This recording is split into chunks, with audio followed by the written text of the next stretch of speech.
আসসালামু আলাইকুম রহমতুল্লাহ। বিসমিল্লাহির রহমানির রহিম। আলহামদুলিল্লাহি রাব্বিল আলামিন ওয়াল আকিবাতু লিল মুত্তাকিন ওয়াসসালাতু ওয়াসসালামু আলা নবিয়িহি মুহাম্মাদি ওয়া আলিহি ওয়া আসহাবিহি আজমাইন। কাছে দূরে দেশ প্রবাসে যে যেখান থেকে আমাদের সাথে সম্পৃক্ত সকলকে জানাই আন্তরিক শুভেচ্ছা অভিনন্দন। প্রিয় ভাই বোনেরা, পানি পড়ার গোপন রহস্য সম্পর্কে আলোচনা করব। পানি পড়া নেওয়ার জন্য আমরা মসজিদের ইমাম সাহেবের কাছে, মুয়াজ্জিন সাহেবের কাছে, মাদ্রাসার মুফতি সাহেবের কাছে গিয়ে থাকি। কেন এই পানি পড়া আনি?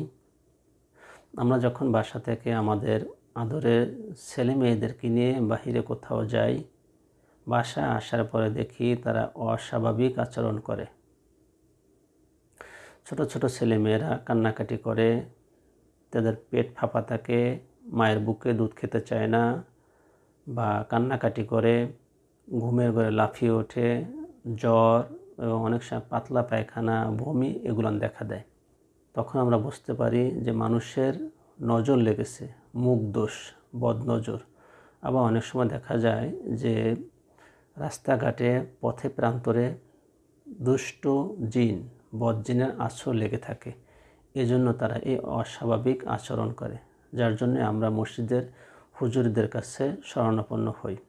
তারা দেখি ছোট ছোট করে বিড়বিড় করে কি যেন একটা মুখ থেকে আওয়াজ করে পানিতে ফুঁক দিয়ে দেয়। বাসায় এসে খাওয়ার পরে আমরা দেখি বাচ্চারা সুস্থ হয়ে যায়, আলহামদুলিল্লাহ।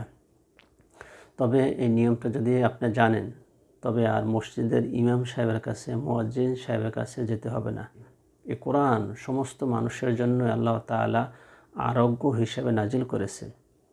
গোটা কোরআনের মা, উম্মুল কোরআন সূরাতুল ফাতিহা, এই সূরা আমাদের জন্য শেফা হিসেবে নাজিল করেছেন। তবে কেন আমরা অযথা মসজিদের ইমাম সাহেবের কাছে যাব, তাকে বিরক্ত করব, ডিস্টার্ব করব? কীভাবে দিতে হবে?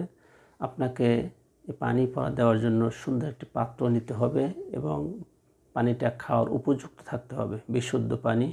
নেওয়ার পর আপনি ইস্তেগফার পড়বেন, আস্তাগফিরুল্লাহ আস্তাগফিরুল্লাহ আস্তাগফিরুল্লাহ। দুরূদ শরীফ পড়বেন, দুরূদ ইব্রাহিম বা যে কোনো ছোটো দুরূদ, বা প্রয়োজনে সাল্লাল্লাহু আলাইহি ওয়াসাল্লাম সাল্লাল্লাহু আলাইহি ওয়াসাল্লাম। এরপর আপনি সূরাতুল ফাতিহা পড়বেন, আউযুবিল্লাহ পড়বেন, বিসমিল্লাহ পড়বেন। সবথেকে ভালো হয় বিসমিল্লাহির রহমানির রহিম এবং সূরাতুল ফাতিহার প্রথম আয়াত, এই দুটো একত্রে পড়বেন। কীভাবে পড়বেন আমি দেখিয়ে দিচ্ছি। আউযু বিল্লাহি মিনাশ শাইতানির রাজীম। বিসমিল্লাহির রহমানির রহিম। আলহামদুলিল্লাহি রাব্বিল আলামিন আর রহমানির রহিম মালিকি ইয়াউমিদ্দিন ইয়্যাকা না'বুদু ওয়া ইয়্যাকা নাস্তাঈন ইহদিনাস সিরাতাল মুস্তাকিম সিরাতাল লাযীনা আন'আমতা আলাইহিম গায়রিল মাগদুবি আলাইহিম ওয়ালাদ-দাল্লিন।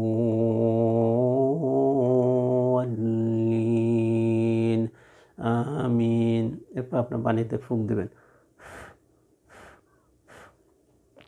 একবার হোক, তিনবার হোক আপনি ফুঁক দেবেন।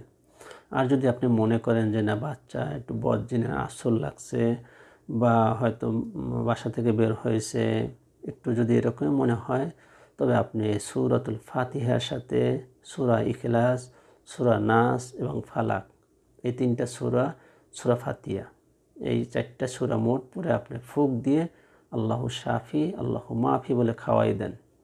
বিশ্বাস থাকতে হবে, ইয়াকিন থাকতে হবে যে আমি গুনাহগার, আমার কোনো ক্ষমতা নাই। হে আল্লাহ, আমি তোমার কালাম, তুমি আমাদের জন্য শেফা হিসাবে নাজিল করেছো। সেই বরকতময় কোরআন, তোমার বাণী পড়ে ফুঁক দিছি, আমার কোনো ক্ষমতা নেই, এখন আরোগ্য দেওয়ার মালিক তুমি।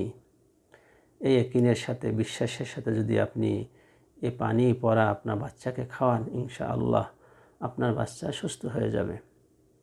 অযথা আপনাকে আর মসজিদের ইমাম সাহেবের কাছে, মাদ্রাসার মুহাদ্দিস সাহেবের কাছে যেতে হবে না। মহান আল্লাহ তাআলা আমাদেরকে ইয়াকিনের সাথে, বিশ্বাসের সাথে আমল করা তৌফিক দান করুন, আমিন। ভিডিওটি ভালো লাগলে লাইক করবেন, কমেন্ট করবেন, শেয়ার করে অন্য ভাইকে দেখার সুযোগ করে দেবেন, আর চ্যানেলটি ভালোবেসে সাবস্ক্রাইব করবেন। ভালো থাকবেন, সুস্থ থাকবেন, সুন্দর থাকবেন এই কামনা করে আজকের মতো বিদায় নিচ্ছি। আসসালামু আলাইকুম ওয়া রাহমাতুল্লাহ।